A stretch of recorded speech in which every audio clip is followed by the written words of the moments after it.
Hi guys. आज हम लोग पढ़ने वाले हैं एक न्यू चैप्टर जिसमें हम लोग देखेंगे आईपीआर इंटेलेक्चुअल प्रॉपर्टी राइट्स के बारे में सीखेंगे या जानेंगे, और साथ में लाइसेंसिंग के बारे में जानेंगे कि लाइसेंसिंग सॉफ्टवेयर क्या होते हैं, ओपन सोर्स क्या होते हैं, और प्राइवेसी लॉज के बारे में कुछ सीखेंगे। ठीक है, आईटी एक्ट 2000 के साथ। ठीक है, तो हम लोग स्टार्ट करते हैं विदाउट डिले। ये आपके सारे टॉपिक जो है बहुत इंपॉर्टेंट है अकॉर्डिंग टू सीबीएसई। ठीक है, तो इसमें हम लोग देख लेते हैं, ये नए सिलेबस में इंक्लूड किया गया है।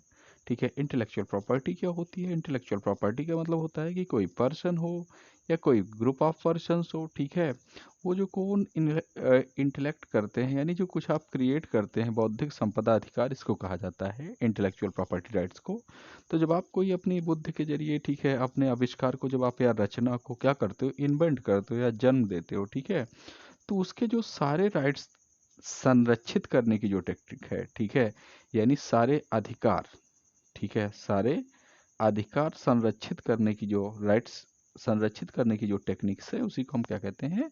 इंटेलेक्चुअल प्रॉपर्टी राइट कहते हैं। ठीक है, कहने का मतलब आप इसको इस एग्जांपल से समझ लेते हो कि सपोज करो आपने कोई डेवलपमेंट किया, ठीक है, कोई इन्वेंशन किया, ठीक है, कोई खोज की, लेकिन उस खोज को अगर कोई दूसरा रजिस्टर्ड करा लेगा अपने नाम से, ठीक है, तो क्या होगा? उसके नाम से वो खोज जानी जाएगी। ठीक है, इसलिए सबसे इम्पॉर्टेंट ये होता है कि आपने अगर कोई भी नया आविष्कार, नई चीज़ की है जो पहले से पब्लिक डोमेन में नहीं है, तो आपको रजिस्टर्ड कराना जरूरी होता है। इसके लिए गवर्नमेंट बहुत सारी प्राइवेट वेबसाइट्स भी हैं जो प्रोवाइड करती हैं इस तरह की फैसिलिटी की रजिस्टर्ड सकते हो आप ऑनलाइन कोई चीज़।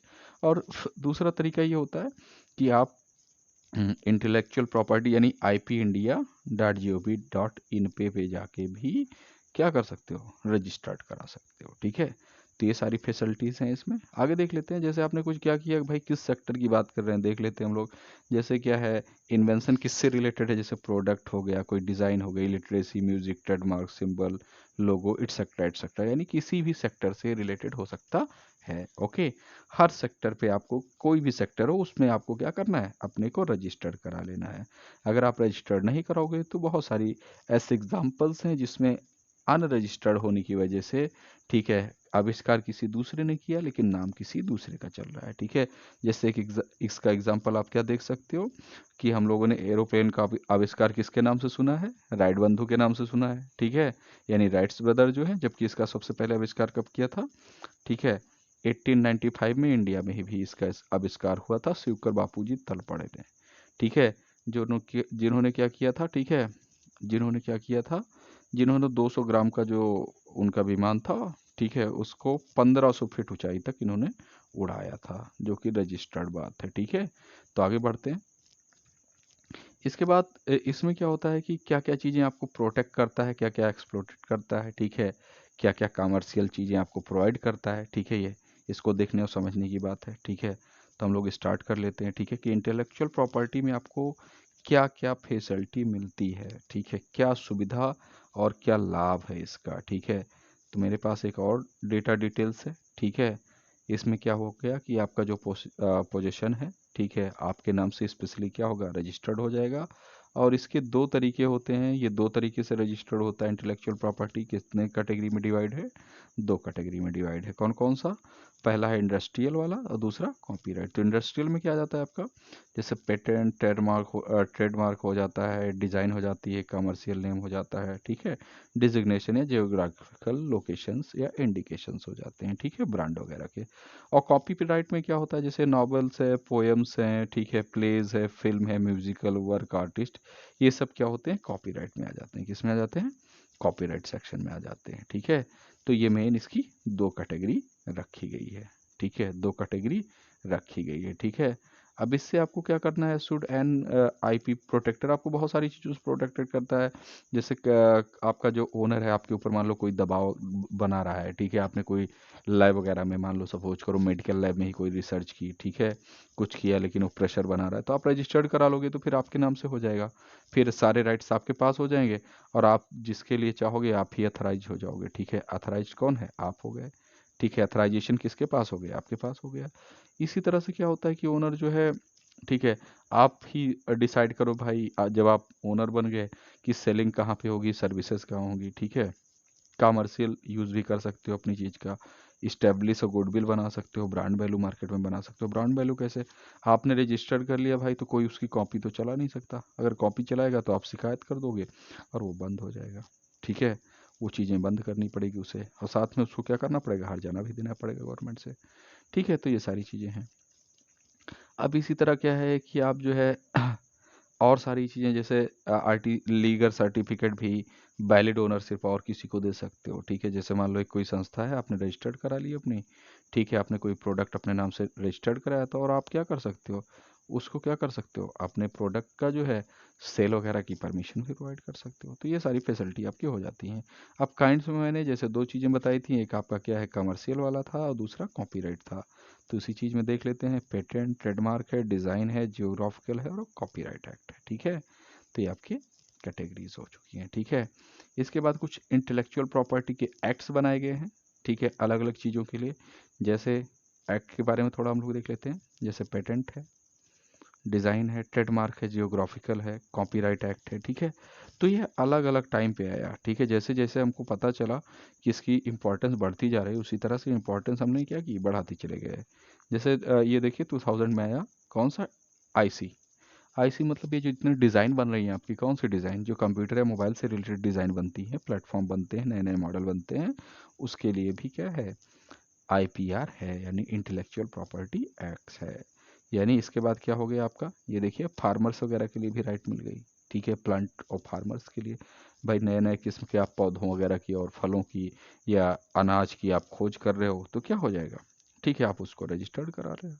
ठीक है, तो ये सारी चीज़ें आप कर सकते हैं। ओके, आगे आ जाते हैं। ठीक है, प्लेरिज्म पे आ जाते हैं। प्लेरिज्म क्या होता है, प्लेरिज्म क्या होता है कि जैसे अभी तक क्या था, किसी ओनर ने क्या किया, ठीक है, किसी की खोज को रजिस्टर्ड कर लिया, ठीक है, लेकिन इसमें क्या होता है कि आप जो आपके विचार वगैरह होते हैं, ठीक है, आप कोई पोस्ट वगैरह करते हो, कोई वर्ड, इमेज, साउंड वगैरह जो भी आप क्रिएटिव एक्सप्रेशन देते हो ऑनलाइन, ठीक है, उन आइडियाज़ की कॉपी और पेस्ट करना क्या कहलाता है, प्लेरिज्म कहलाता है। ठीक है, पहले ये था कि आपके नाम से रजिस्टर्ड ही नहीं थी चीज़। आईपीआर में क्या था, मेन आपके नाम से चीज़ें रजिस्टर्ड नहीं थी, किसी दूसरे ने करा लिया। इसमें क्या है कि आपके नाम से रजिस्टर्ड है, लेकिन आपने उसकी कॉपी बनाई और क्रेडिट क्या किया, ओन ले लिया, क्रेडिट क्या किया, खुद ले लिया। ठीक है, ये क्या है, स्टीलिंग ऑफ इंटेलेक्चुअल प्रॉपर्टी, को स्टील करना मतलब खोज किसी की और आपने कॉपी कर ली। चीटिंग है एक तरह से, एकेडमिक ऑफेंस है, थेफ्ट है। ठीक है, एकेडमिक का अब दो तरह से होते हैं आपके ये। ठीक है, एक इंटेंशनल होते हैं, एक अनइंटेंशनल होते हैं। इंटेंशनल में क्या होता है, जानबूझ के कॉपी किया जाता है, किसी असाइनमेंट वगैरह अपना मांगा जाता है, उसके बाद खुद को रजिस्टर्ड करा के अपलोड पहले कर लिया जाता है, रजिस्टर्ड करा लिया जाता है। ठीक है, कॉपी पेस्ट कर लिया जाता है। ठीक है, और साथ में आवर ओन वर्क। ठीक है, करते क्या है कि आपकी कॉपी करते हैं, उसमें एक आध लाइन चेंज करके खुद का वर्क दिखा देते हैं, कहते हैं कि ये मेरा खुद का वर्क है। ओके, दूसरा है, हाँ, पहला तो इंटेंशनल वाला था यानी जानबूझ के, दूसरा अनइंटेंशनल है। इसमें क्या होता है कि आप कोई समरी या कोटेशन कॉपी करते हो, ठीक है, जिसको आप लोग समरी का मतलब समझ ही रहे हैं कि समरी का मतलब जिसको कहते हैं कि शार्ट में, ठीक है, संक्षिप्त। ठीक है, और कोटेशन का मतलब उद्धरण होता है। तो क्या होता है कि ऑटोमेटिक आपका कॉपी हो जाता है, कहीं से कॉपी करते हो लेकिन आपको पता नहीं होता कि ये तो भाई उसमें आप जा रहे हो। ठीक है, किसमें, प्लेरिज्म में जा रहे हो। ठीक है, क्योंकि प्लेरिज्म का मतलब ये हो गया, ज़्यादातर लोगों को मार्केट में पता ही नहीं है, ठीक है, कि ये चीज़ें होती भी हैं, क्योंकि लोग इंटरनेट तो चलाते हैं लेकिन उसके बारे में जानकारी नहीं रखते हैं। ठीक है, इसके साथ साथ क्या होता है कि आपको चीज़ें क्या होती है कि कोई इलेक्ट्रॉनिक डेटाबेस वगैरह लेते हो, ठीक है, ठीक है, पेस्टिंग वगैरह डायरेक्ट कट कॉपी पेस्ट कर लेते हो, ये भी गलत होता है। आपको क्या करना है कि सेम टू सेम किसी के आर्टिकल वगैरह को जो पहले से नोटेड है उसको आप कॉपी पेस्ट नहीं कर सकते हो, और फेलर हो जाते हैं लास्ट क्या, अपनी वॉइस में, जैसे कोई सॉन्ग है वगैरह रीमेक्स वगैरह कर रहे हो तो अपने अगर वॉइस में नहीं कर रहे हो तब भी प्रॉब्लम क्रिएट होती है। ठीक है, तो अवॉइड कैसे कर सकते हो आप इसको, ठीक है, प्लेगरिज्म को देख लेते हैं अवॉइड करने के लिए कि भाई खुद के आइडियाज़ पहले रखो। उसके साथ साथ दूसरा चीज़ है कि अगर आप किसी रीडर का लेते हो तो उसको बताओ यार कि यहाँ से मैंने रीडर लिया हुआ है, यहाँ से लिया हुआ है। ठीक है, यानी जो कोटेशंस वगैरह ले रहा हूँ, जो उद्धरण वगैरह ले रहा हूँ, वो उसका रिसोर्स कहाँ पे है, रिसोर्स को मैं बताता हूँ, रिसोर्स, ठीक है, जो स्रोत है उसको बताइए कि कहाँ से लिया गया है। अदरवाइज अगर आपको कोई आइडियाज़ अच्छा ही लग रहा है तो उसको अपने वर्ड में लिखिए, ना कि उसका सेम सेम कॉपी करिए, ठीक है, क्योंकि हर किसी के पास चीज़ें हैं कि वो अपने वर्ड में कोई चीज़ एक्सप्लेन कर सकता है। टेक केयरफुल नोट्स, कोई नोट्स लेते हो तो उसके लिए टेक केयर रहो कि यार अब नोट किसी दूसरे से लिया, उसने अपने सिस्टम पे पहले डाला हुआ है और मैंने भी ऑनलाइन डाल दिया, तो क्या होगा, मैं उसकी कई डीमेरिट्स हैं जो मैं बताने वाला हूँ। और अपनी स्किल राइटिंग डेवलप करो, क्योंकि जब आप एक स्किल राइटिंग डेवलप करोगे तभी किसी भी टॉपिक को अपने वर्ड में लिख पाओगे, ठीक है। तो इसकी कुछ डीमेरिट्स भी हैं बहुत ज़्यादा, ठीक है। इसके बाद आते हैं डिजिटल राइट मैनेजमेंट की बात पे आ जाते हैं, ठीक है। डिजिटल राइट मैनेजमेंट की बात कर लेते हैं, लेकिन थोड़ा सा पहले डीमेरिट के बाद में बात कर लेते हैं, ठीक है, कि आपके जो प्लेगरिज्म है इसकी डीमेरिट्स क्या होती है, ठीक है। जैसे अगर आपने किसी चीज़ को कॉपी कर लिया, ठीक है, ऑनलाइन ब्लॉग है, यूट्यूब चैनल है, कुछ भी है, ब्लॉग है, यूट्यूब चैनल है, कुछ भी है, तो उसमें क्या होगा, जब आप सर्च मारा जाएगा, गूगल जब सर्च करोगे किसी सर्च इंजन में, तो क्या होगा, सेम कॉपी कंटेंट को गूगल नहीं शो करता, ठीक है, यानी आप कभी रेटिंग में नहीं आ पाओगे, ठीक है। और अगर आपका ब्लॉग वगैरह है, ठीक है, गूगल ब्लॉग है और चीज़ें हैं जो रजिस्टर्ड ब्लॉग है, तो ये क्लोज भी किया जा सकता है, ठीक है। कॉपीराइट एक्ट में आपको जुर्माना भी हो सकता है, कॉपीराइट एक्ट में क्या होता है, जुर्माना भी हो सकता है, ठीक है, जेल भी हो सकती है आपको, ठीक है, ज़्यादा अगर सेंसिटिव केस है। तो इस तरह से कई सारे आपके क्या हैं, डीमेरिट्स हैं, मतलब आप कभी वैल्यूएबल नहीं बन पाओगे, गूगल सर्च में नहीं आ पाओगे, रेटिंग में नहीं आ पाओगे। तो कुल मिला के कहने का मतलब ये है कि आप ऐसी चीज़ों को कॉपी करके अपना जो ब्लॉग है, जो आपकी कुछ ओरिजिनल चीज़ें भी हैं, उसको भी क्या करते हो, वेस्ट कर देते हो, ठीक है। ये चीज़ आपको ध्यान रखनी है कि अगर आपको कुछ भी कंटेंट अच्छा भी लग रहा है तो उसको क्या करना है, अपने वर्ड्स में शो करना है, अपने वर्ड्स में क्या करना है, शो करना है, ठीक है। तो आगे बढ़ जाते हैं, इसी में देख लो, ये प्लेगरिज्म का जैसे मैंने ये दिखाया गया है कि कोई नकल कर रहा है, ये देखो एक मॉनिटर रखा हुआ है लैपटॉप पे, ठीक है, यानी मॉनिटर या मतलब वही डिस्प्ले स्क्रीन पे देख रहा है, ठीक है, और उसको नोट डाउन कर ले रहा है, ठीक है। समवन क्या करता है, किसी दूसरे वर्क कॉपी करता है और क्रेडिट खोल लेता है, ठीक है, किसी दूसरे के वर्क को कॉपी करना और क्रेडिट खुद कर लेना, ठीक है। अब दो तरह हो गए, एक इंटेंशियल हो गया यानी एक्सीडेंटल हो गया, एक इंटेंशियल के जरिए हो गया, जैसे मैंने दो तरीके बताए थे, ठीक है।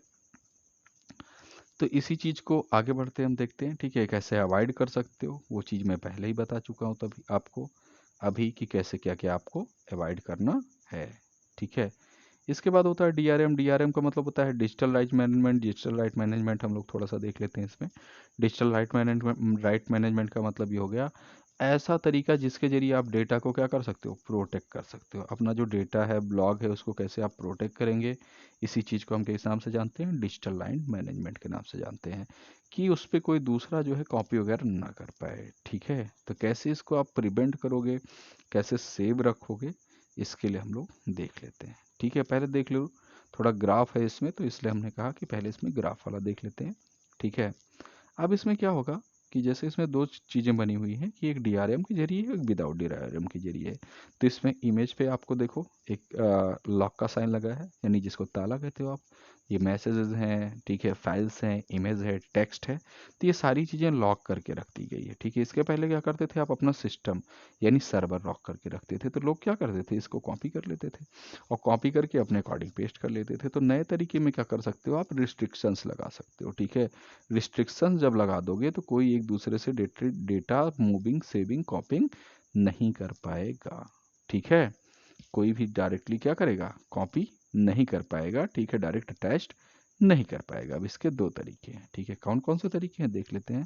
पहला, ये डीआरएम क्या करता है कि आपको हर ऑनलाइन वेबसाइट पे या ब्लॉग पे, ठीक है, प्रोवाइड करता है फैसिलिटी डीआरएम मैनेजमेंट के जरिए, ठीक है। यानी आप वहाँ से ये फैसिलिटी ले सकते हैं, जिस वेबसाइट से, जहाँ से आप आर्टिकल लिख रहे हैं, जहाँ पे आपका ब्लॉग है, वहाँ से ये चीज़ें ले सकते हो, ठीक है। जैसे आपने क्या किया, सिस्टम बेस्ड रिस्ट्रिक्शन डाल दी, जैसे डेटा को कॉपी, मूविंग, सेविंग, ये सारी चीज़ें, ठीक है। और साथ में प्रिंट करना हो गया, ठीक है, प्रिंट को रोक देना कि प्रिंट आप नहीं कर सकते मेरे डेटा को, ठीक है। और आपने इसकी एक टाइम लिमिट लगा दी, क्या कर दी, टाइम लिमिट लगा दी कि इतने टाइम ही मैं क्या कर सकता हूँ, इसको प्रिंट करने की अनुमति दे रहा हूँ, कि इतने टाइम पे ही क्या कर सकता है, ये मुद्रण कर सकता है, प्रिंट को मुद्रण भी कहते हैं, ठीक है। तो इतने टाइम ही ये क्या कर सकता है, प्रिंटिंग अप्लाई कर सकता है। तो ये सारी चीज़ें हमारे पास प्लस पॉइंट हो जाती हैं। और इससे क्या होता है कि जो आपकी चोरी होती है, ठीक है, जिसको ठीक है, प्लेगरिज्म कहा जाता है, ठीक है, यानी साहित्यिक चोरी जिसे कहा जाता है, ठीक है, साहित्यिक चोरी से आप बच जाते हैं, ठीक है, साहित्यिक चोरी से आप क्या करते हो, बच जाते हो, सेफ हो जाते हो। इसी चीज को different ways to protect your वो देख लेते हो फिर से, इसमें और अच्छे से दिया गया है, इसलिए मैं बता दे रहा हूँ कि एडिटिंग शेयरिंग वगैरह क्या करना है आपको, फॉरवर्ड नहीं करना है, रिस्ट्रिक्ट कर देना है। दूसरा, प्रिंटिंग को भी रिस्ट्रिक्ट कर देना है, ठीक है, स्क्रीनशॉट कैप्चर नहीं करने देना है, उसको भी रिस्ट्रिक्ट कर देना है, ठीक है। आपको डेट सेट करनी है, कब तक रहेगा, नहीं एक्सपायर हो जाएगा। और नंबर ऑफ एंट्रीज भी आपको सेट कर देनी है, साथ में कंट्री का आईपी भी सेट कर देना है, कि जैसे जिस कंट्री के लिए आप बना रहे हो, हिंदी में लिख रहे हो तो भाई इंडिया वालों को ही अलाउ कर रहे हो, बाहर वाले नहीं कर सकते हैं, ठीक है। अदर का आईपी ब्लॉक कर दिया जाएगा, यानी अदर कंट्री वाले क्या कर सकते हैं, उस पर इंटर ही नहीं कर सकते।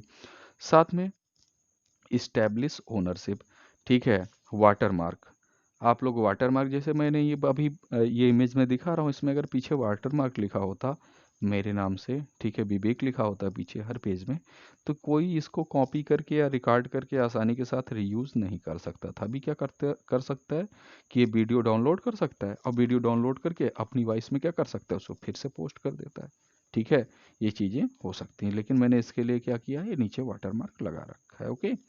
आगे बढ़ता हूँ। अब इससे कई सारी बेनिफिट्स आपको होते हैं, जैसे पहला बेनिफिट देख लेता हूँ, ठीक है, कॉपीराइट इंटेलेक्चुअल प्रॉपर्टी, ठीक है, यूजर्स ओनली कर पाएगा, ठीक है, आसान नहीं कोई है किसी दूसरे को करना। इसके बाद make a be better licensing agreement technology, ठीक है। इसके बाद वो क्या है, retain ownership their work, protect income streams, ठीक है, keep them private source file and keep them private, source file हमेशा प्राइवेट रहेगी। इनकम कैसे रहेगा भाई, जैसे कोई खोज की मैंने, अब इन्वेंशन किया तो मैं ही उसको सेल कर रहा हूँ, मैं ही उसका मेन राइट्स मेरे पास है, तो सारी इनकम तो मेरे पास ही आएगी, जो उसका एडवर्टीजमेंट और चीज़ें हैं, ठीक है। इसके बाद ओनरशिप क्या कर सकते हो, किसी ऑथर को रिटर्न भी कर सकते हो, ठीक है। ये सारी इसके प्लस पॉइंटेड हैं। तो लाइसेंसिंग की बात कर लेते हैं, ठीक है, लाइसेंस सॉफ्टवेयर का मतलब क्या हो गया, देख लेते हैं, ठीक है। जैसे आपको पता है लाइसेंस सॉफ्टवेयर, ठीक है, एक क्या है, पहले से लीगली बाइंडिंग गाइडेंस के अंदर क्या किया जाता है, किसी पर्सन को सॉफ्टवेयर यूज़ की परमिशन दी जाती है, ठीक है, उस सॉफ्टवेयर को डिस्ट्रीब्यूट किया जाता है, ठीक है, जिससे सामने वाला उपयोग कर सके। इसको हम और अच्छे से समझ लेते हैं लाइसेंसिंग के लिए। सॉफ्टवेयर लाइसेंसिंग क्या है, ठीक है, privileges given by a company access their application, ठीक है, ये अधिकार दिया जाता है कि आप लीगली क्या कर सकते हो, रन करा सकते हो, ठीक है, उसके सारी चीज़ें एक्सेस कर सकते हो, ठीक है। जैसे यहाँ पे एक विंडोज़ का एग्जांपल है, जैसे विंडोज़ एज आपकी स्क्रीन पे दिख रहा है, विंडोज़ 8 का एग्जांपल शो किया जा रहा है, ठीक है।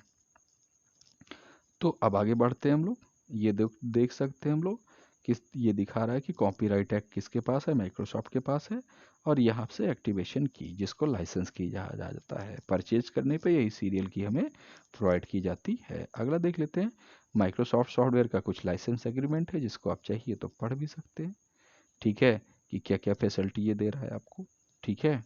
आगे बढ़ते हैं, एडवांटेज ऑफ लाइसेंस सॉफ्टवेयर में आ जाते हैं, एडवांटेज क्या क्या होता है इसका, ठीक है।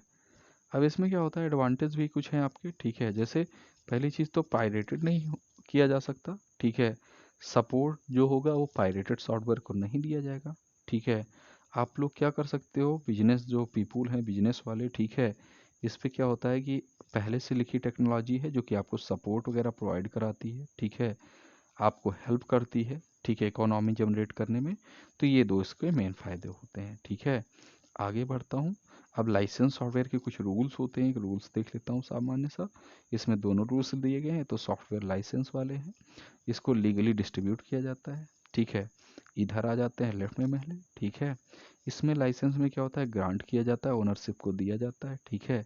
ग्रांट यूज बट ओनरशिप, ठीक है, यानी सिर्फ यूज़ की ओनरशिप दी जाती है। इसमें क्या होता है, रीडिस्ट्रीब्यूशन भी हो जाता है, किसमें, ओपन सोर्स में, ठीक है। फ्री एंड ओपन सोर्स जो सॉफ्टवेयर है उसमें क्या होता है कि रीडिस्ट्रीब्यूशन भी दी जा सकती है, ठीक है। जैसे आपका उबंटू हो गया, ठीक है, जो विंडो है, लिनक्स वगैरह हो गया, ठीक है। इधर क्या है, इसका एग्जांपल विंडोज़ है, मैक है, ठीक है, मैक जो एप्पल के, ठीक है, लैपटॉप में यूज़ किया जाता है, ओके। तो इस तरह से होता है। अब इसके बाद आगे देख लेते हैं, ठीक है, इसी में इसको क्या कह रहा है, ठीक है, इसमें फ्रीडम फ्रीडम वगैरह होती है, सब्सिक्वेंट वगैरह होता है, ठीक है, प्रिसर्व होता है, ठीक है, यूज़र राइट्स होते हैं, लेकिन इसमें क्या होता है, फ्रीडम होती है कि यूज़ तो करो भाई, आप साथ में क्या कर सकते हो, रीडिस्ट्रीब्यूट भी कर सकते हो। मतलब इसमें कोई चेंज किया, अपडेट किया, तो क्या करोगे आप, उसको सेल भी कर सकते हो, फिर से उसको भेज सकते हो, सेल कर सकते हो, ठीक है। प्रिपेरेटरी लाइसेंस की बात कर लेते हैं, ठीक है, अधिकृत वाले, ठीक है, सॉफ्टवेयर रिटेन दिस ओनर, ठीक है, डेवलपर पब्लिशर फ्रीडम्स, ठीक है।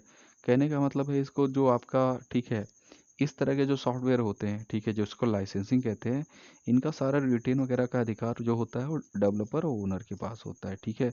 इसके बाद हम करेंगे फ्री और ओपन सोर्स की बात, ठीक है। फ्री और ओपन सोर्स की बात जो आजकल ज़्यादा पॉपुलर है, ठीक है। फ्री और ओपन सोर्स को हम लोग किस नाम से जानते हैं, ठीक है, एफ ओ एस एस भी कहा जाता है इसको, free and open source software भी कहा जाता है, और साथ में ओ एस एस भी कहा जाता है, ओपन सोर्स सॉफ्टवेयर की कहा जाता है, ठीक है। ओपन सोर्स सॉफ्टवेयर का मतलब ये हो गया, ठीक है, कि इसको आप सॉफ्टवेयर को क्या कर सकते हैं, यूज़र जैसा यूज भी कर सकते हो, सेफली रन कर सकते हो, अडाप्ट कर सकते हो, रीडिस्ट्रीब्यूट भी कर सकते हो, और इसमें कोई लीगल रिस्ट्रिक्शन नहीं होती, ठीक है। और इसमें क्या होता है, एम्फेसाइज ऑन फ्रीडम्स, आपको स्वतंत्रता प्रदान की जाती है, ठीक है, फुल स्वतंत्रता होती है हर काम करने के लिए। लेकिन यार ये वर्क कैसे करता है, इसको थोड़ा सा देख लेते हैं हम लोग, ठीक है, कि ये प्रॉपरली वर्क कैसे करता है। तो प्रॉपरली वर्क करने के लिए हम लोग इसको देख लेते हैं थोड़ा सा, ठीक है। जैसे सपोज करो, ठीक है, पहले इसको देख लेते हैं। जैसे आप लोग सपोज करो, ठीक है, कि ये डेवलपर है पहले, ठीक है, इसने क्या किया, हम लोग पाइथन पढ़ने वाले हैं ना, तो पाइथन मान लो, सपोज करो पाइथन या कोई ऑपरेटिंग सिस्टम, ठीक है, इसने बनाया, और इसकी एक कंपाइल्ड वाली प्रोग्राम की कॉपी रखी, और बाकी सोर्स को कोड क्या किया, शेयर कर दिया। तब कई लोग इसको ले लिए क्योंकि ओपन सोर्स है, डाउनलोड कर लिए, ठीक है। अब ये यूज़र भी हो सकते हैं, डेवलपर भी हो सकते हैं, यूज़र भी हो सकते हैं, डेवलपर भी हो सकते हैं। अगर ये डेवलपर है तो क्या करेंगे, इसके डेटा को क्या करेंगे ये लोग, इम्प्रूव कर देंगे, सारे के सारे डेटा को क्या करेंगे, इम्प्रूव करेंगे। और इम्प्रूव करने के बाद इन्होंने जो न्यू अपडेशन किया हुआ है, इसका जो न्यू वर्जन किया हुआ है, उसको क्या करेंगे, व्यू और इंपोर्ट करके क्या करेंगे, वेब तक पहुंचा दिया जाएगा, ठीक है। यानी ये सारा का सारा डाटा जितने लोग हैं, सभी लोग यूज़ कर रहे हैं, और इसका अपडेटेड वर्जन लॉन्च करते हैं, और लॉन्च करने के बाद क्या होता है, उसको मेन कंपनी से एक बार वेरीफाई करा लेते हैं, ठीक है, कि ये नया अपडेट वर्जन है, तो वो कंपनी क्या करती है, उसका नया अपडेट या सपोर्टेड वर्जन लॉन्च कर देती है, ठीक है। इससे क्या होता है, आपको ग्लोबली नई नई चीज़ों की जानकारी होती रहती है, और नए नए वर्जन आसानी से फ्री ऑफ कॉस्ट मिलते रहते हैं।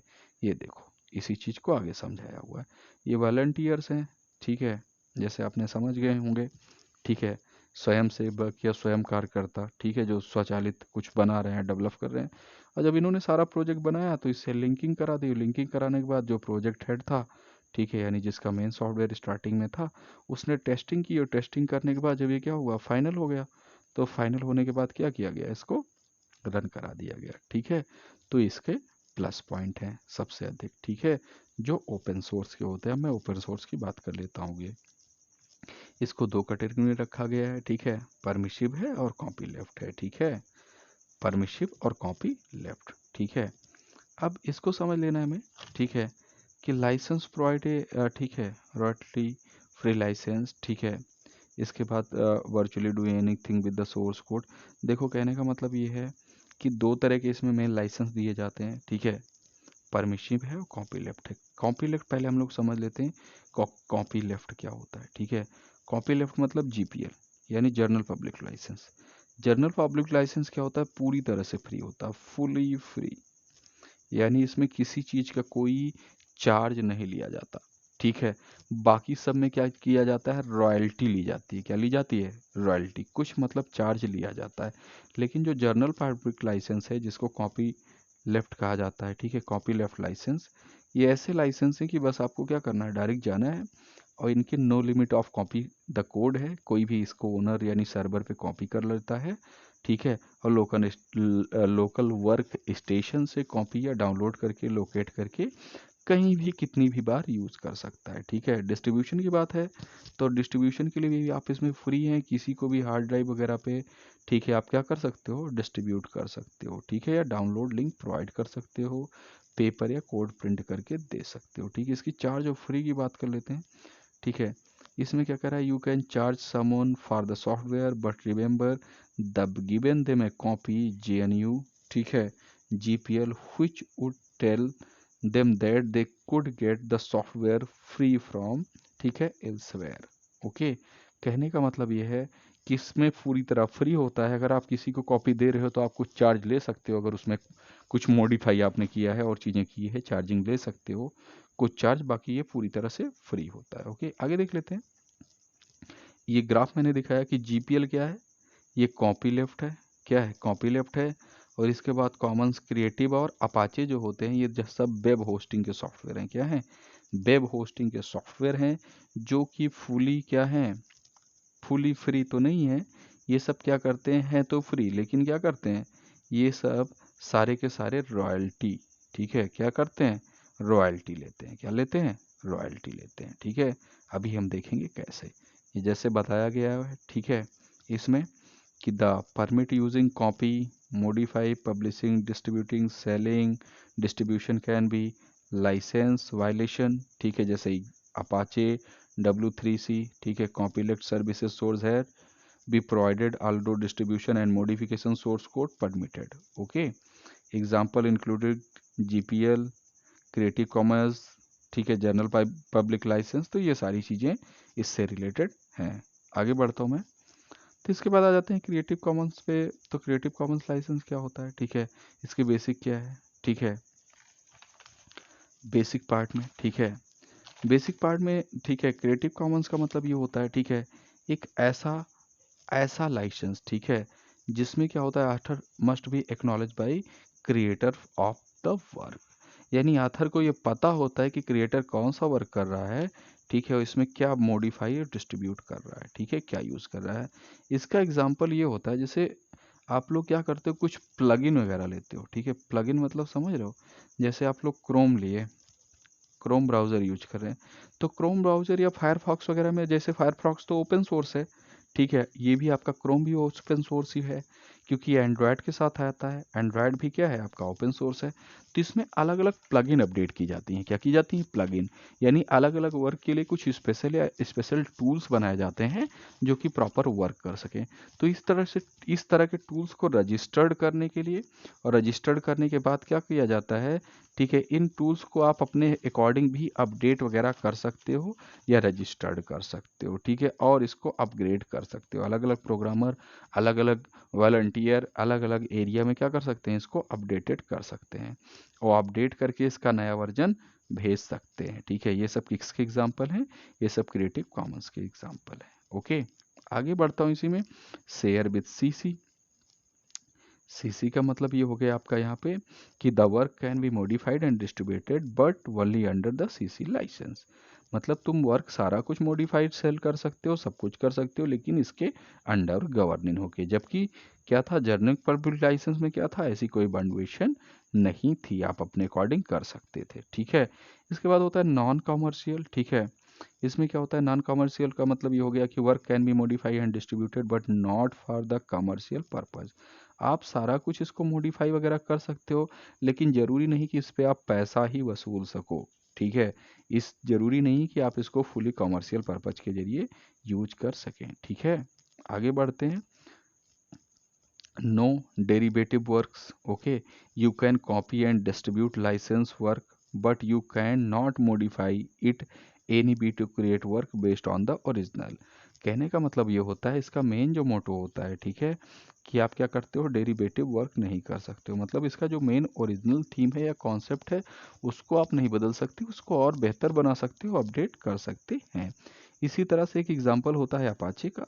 अपाचे इसलिए ज़्यादा पॉपुलर है क्योंकि यार फ्री ये प्रोवाइड करता है, पूरा वेब होस्टिंग जो होती है, आपका वेब होस्टिंग मतलब जो सर्वर होता है, जैसे आप विंडोज़ का सर्वर लोगे ना, सॉफ्टवेयर का विंडोज़ का, तो उसके लिए आपको पैसे खर्च करने पड़ेंगे, ठीक है, लेकिन इसका क्या है, अपाचे फ्री में देता है, और सारे जो विंडोज़ हैं, हर तरह के जो ऑपरेटिंग सिस्टम है, ठीक है, विंडोज़ नहीं, वही ऑपरेटिंग सिस्टम को ये सपोर्ट करता है, वो चाहे मैक ओएस हो, चाहे लिनक्स हो, अबंटू हो, विंडोज़ हो, सभी को क्या करता है, ये फैसिलिटी प्रोवाइड करता है और सभी को सपोर्ट भी करता है, ठीक है, ये इसका प्लस पॉइंट है, ठीक है।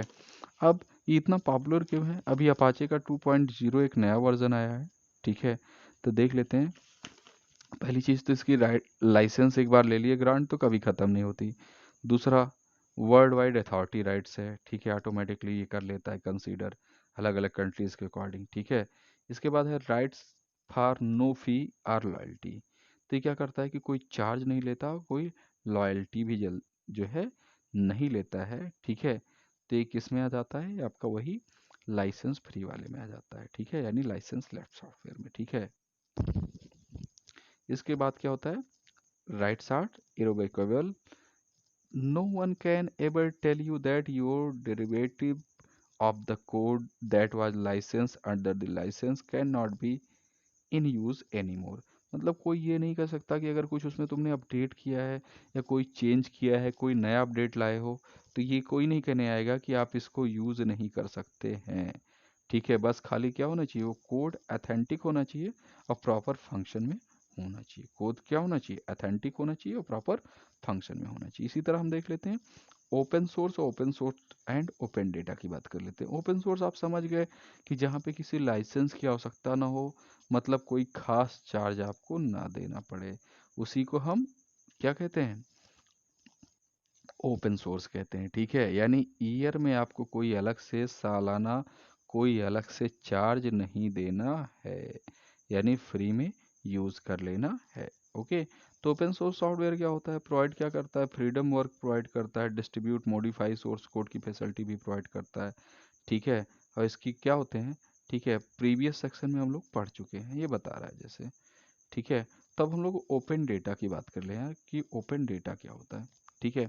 ओपन सॉफ्टवेयर तो आप समझ गए, ओपन सोर्स सॉफ्टवेयर, ठीक है। अब ओपन डेटा की बात क्या करते हैं, ठीक है। ओपन डेटा क्या होता है, ओपन डेटा का मतलब होता है all store data which could be made accessible in public interest without any restrictions on its use and distribute, ठीक है, डिस्ट्रीब्यूशन।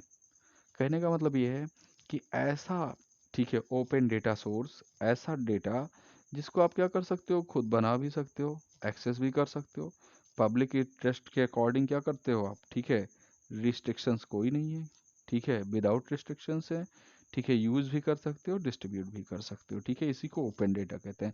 मतलब ये भी टोटली फ्री है कि यार ले जाओ इसको, मॉडिफाई करो, ऐड करो, कुछ भी नया करके नया बना के डालो, नो प्रॉब्लम, ठीक है। इस तरह की वेबसाइटें भी हैं आपकी, जैसे विकीपीडिया क्या है, ओपन डेटा की ही एक एग्जांपल है कि कोई भी आप कॉन्सेप्ट या रिलेटेड इन्फॉर्मेशन को क्या करते हो, रेफरेंस के अकॉर्डिंग अपडेट कर सकते हो, कोई भी अपडेट कर सकता है, ठीक है। रेफरेंस इन्फॉर्मेशन के अकॉर्डिंग क्या करता है, वो कोई भी अपडेट कर सकता है, ठीक है, पार्टिसिपेट कर सकते हो, ठीक है, अपॉर्चुनिटी होती है, एम्पावर होता है, रिस्ट्रिक्शंस नहीं है, ट्रांसपेरेंसी है, डिजिटल डेटा है, तो ये सारी चीज़ें क्या है, आसानी से एक्सेस कर सकते हो, ठीक है, अवेलेबिलिटी रहती है हमेशा। ये एक साइकिल बनाई गई है, ठीक है, जिसके जरिए आप क्या करते हो, अवेलेबिलिटी होती है एक्सेस करने की, ठीक है। इसके बाद क्या करते हैं, रीयूज और डिस्ट्रीब्यूट कर सकते हो, और यूनिवर्सली पार्टिसिपेशन भी कर सकते हो। इसी को हम ओपन डेटा के नाम से जानते हैं। यही इसकी मेन क्या है, कैरेक्टरिस्टिक्स हैं, ओके। अवेलेबिलिटी एंड एक्सेस आप समझ ही चुके हो, ठीक है, कि हर जगह एक्सेस है, हर जगह अवेलेबिलिटी है, कहीं से भी डाउनलोड कर सकते हो आसानी के साथ, मतलब डाउनलोडिंग की परमिशन प्रोवाइड करना। उसके बाद रीयूज एंड डिस्ट्रीब्यूशन की परमिशन आपको मिलती है कि दोनों चीज़ें यूज़ कर सकते। अब हम लोग बात करते हैं प्राइवेसी लॉ की। प्राइवेसी लॉ का मतलब ये हो गया कि जो हमारी निजता है, पर्सनल चीज़ें हैं, क्योंकि बहुत सारी पर्सनल चीज़ें अगर पब्लिक हो गई तो बहुत सारा प्रॉब्लम हो सकता है। जैसे सपोज करो कोई कंट्री है, एक देश है, अब एक देश क्या हो गया, पड़ोसी देश उसका दुश्मन है, एनिमी है, तो क्या होगा अगर उसकी पर्सनल इन्फॉर्मेशन कहीं से निकल गई, जैसे किसी ने व्हाट्सएप यूज़ कर रहे हो, टेलीग्राम यूज़ कर रहे हो, और चीज़ें यूज़ कर रहे हो, फेसबुक, सोशल मीडिया, अब मान लो मोबाइल के जरिए कोई डाटा क्या हुआ, किसी अदर कंट्री को पहुंच गया, तो क्या होगा, युद्ध हो जाएगा। तो इन चीज़ों को क्या करना, ध्यान करना बहुत इंपॉर्टेंट है, ध्यान देना क्या है, बहुत ज़्यादा इंपॉर्टेंट है। इसलिए प्राइवेसी यानी निजता का, ठीक है, एक व्यवस्था बनाई गई कि आपकी जो डेटा होती हैं, ठीक है, आपका जो डेटा है वो आपका ही रहेगा, ठीक है, आप ही देख सकते हो, कोई थर्ड पार्टी तक को ना शेयर किया जा सके, ठीक है। क्योंकि भाई हर किसी की आजकल क्या है, सोशल मीडिया पे अलग लाइफ है, कोई बड़े बड़े बिजनेसमैन हैं, उनकी भी अलग अलग लाइफें हैं, ठीक है, दो लाइफ हो सकती है, वन एंड टू। तो उनका वो शो कुछ और करते हैं लेकिन होते कुछ और हैं, ठीक है। और बहुत सारे, अगर मैं बात करूँ तो फाइनेंस से रिलेटेड, बहुत सारे मार्केट से रिलेटेड, ठीक है, बहुत सारी चीज़ें क्या होती हैं जो प्राइवेसी में रखना इम्पॉर्टेंट है। तो उसके लिए क्या होता है, कानून बनाया गया प्राइवेसी लॉ यानी एक्ट 2000 बनाया गया, जिसके जरिए क्या हुआ, जो साइबर क्राइम है उस पर नियंत्रण किया जा सके। ठीक है, और आपकी जो इन्फॉर्मेशन है, डाटा है, इसको निजता में रखा जाए। ठीक है, नहीं तो क्या होगा, हर कोई क्या करेगा, आपका जो मेन डाटा है, पर्सनल डेटा है, उसको क्या करेगा, सेल कर लेगा। ठीक है, तो प्राइवेसी लॉ के अकॉर्डिंग क्या होता है कि आपका जो डेटा होता है उसको प्रोटेक्ट किया जाता है, चाहे कोई पर्सनल हो या ऑर्गेनाइजेशन हो। ठीक है, प्राइवेट ऑर्गेनाइजेशन हो या गवर्नमेंट ऑर्गेनाइजेशन हो। ठीक है, वो जो आपका स्टोरेज होता है, फाइनेंशियल, मेडिकल या पर्सनल इंफॉर्मेशन होती है, वो किसी की थर्ड पार्टी को नहीं दे सकता है। ठीक है, अब प्राइवेसी लॉ में क्या क्या, ठीक है, इसका क्लासिफिकेशन देख लेते हैं। ठीक है,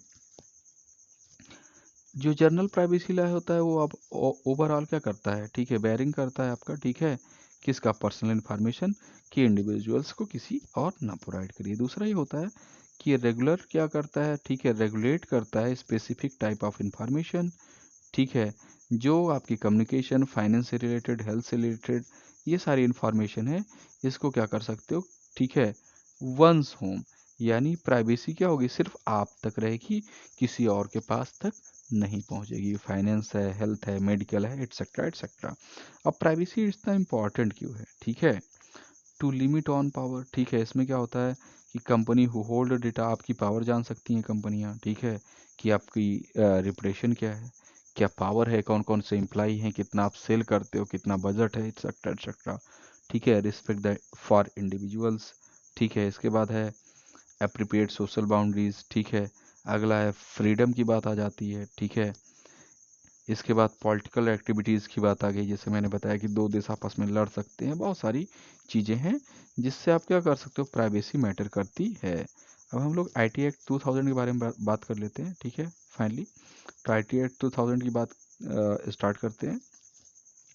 ये कब डेवलप हुआ था, 17 अक्टूबर 2000 को। ठीक है, एक्ट बनाया गया, किस लिए, ये आपका प्राइमरी लॉ है इंडिया का। ठीक है, जो साइबर क्राइम वगैरह को, ठीक है, क्या करता है, इलेक्ट्रॉनिक कॉमर्स को प्रोटेक्ट करता है। ओके, तो आगे देख लेते हैं। इसमें 94 सेक्शंस हैं, 13 चैप्टर हैं और 4 शेड्यूल्स हैं।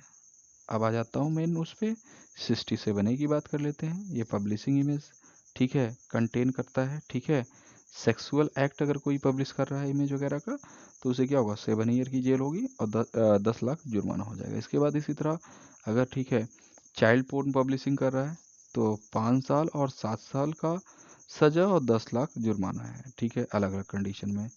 मेंटेन रिकॉर्ड करने में अगर कोई दिक्कत कर रहा है, किसी का रिकॉर्ड है, कुछ डाटा वगैरह चेंज कर रहा है, ठीक है, किसी के बारे में गलत कर रहा है, तो क्या होगा, 3 ईयर प्लस 2 लाख।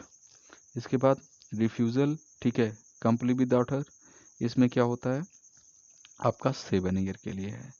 इसके बाद डिस्क्रिप्ट डेटा, ठीक है, डिस्क्रिप्ट मतलब वही कोडिंग बदल लेना। ठीक है, इनक्रिप्ट डेटा को डिक्रिप्ट करना, इनक्रिप्ट मतलब हो गया स्पेशल कोड के डेटा को बदल के चुराना। तो इसमें भी क्या है आपका, 3 ईयर से और प्लस 1 लाख से। अगला सिक्योरिटी एक्सेस की अटेम्प्टिव करना, ठीक है, आपके उसमें प्रोटेक्शन सिस्टम में, इसमें 10 ईयर का है कि आपकी सिक्योरिटी को ब्रेक करना। अगला है, ठीक है, मिस रिप्रेजेंटेशन करना आपका। ठीक है, तो मिस रिप्रेजेंटेशन में क्या होगा, 3 ईयर प्लस 1 लाख का है। ठीक है, तो ये आपका साइबर क्राइम लॉ है। ठीक है, इसको क्या किया गया, आईटी एक्ट 2000 में, ठीक है, वो किया गया, और साथ में 2008 में क्या किया, 66 में इसको अमेंडमेंट किया गया। ठीक है, और अपडेट किया गया। ओके, तो ये कुछ तरह के आपके क्या हैं, कानून है, जिसको जानना आपको ज़रूरी है। ठीक है, कि आपके क्या क्या अधिकार हैं और क्या क्या चीज़ें आपको करनी है और क्या क्या नहीं करनी है। ठीक है, तो फिर मिलते हैं हम लोग नेक्स्ट वीडियो में। Thank you.